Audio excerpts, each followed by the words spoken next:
Want faster, more secure internet? Changing your DNS can improve speed and privacy. Here's how to do it in Windows 11. Press Windows plus I to open Settings. Click Network and Internet.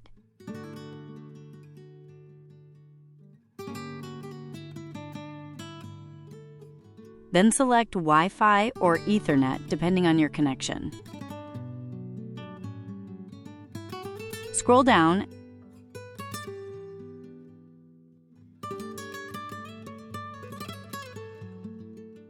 under DNS Server Assignment, click Edit. Change the setting from Automatic DHCP to Manual. Enable IPv4 or IPv6, depending on what you use.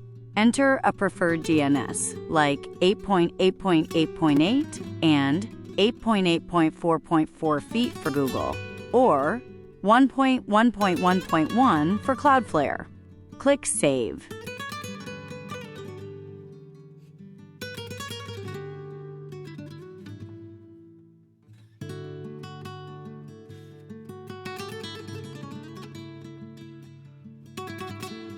Open Command Prompt by pressing Windows plus R, typing CMD, and pressing Enter. Type ipconfig/all and press Enter. Look for DNS servers to check if your new DNS is applied. That's it. Your internet may now be faster and more secure. Like and subscribe for more quick tech tips.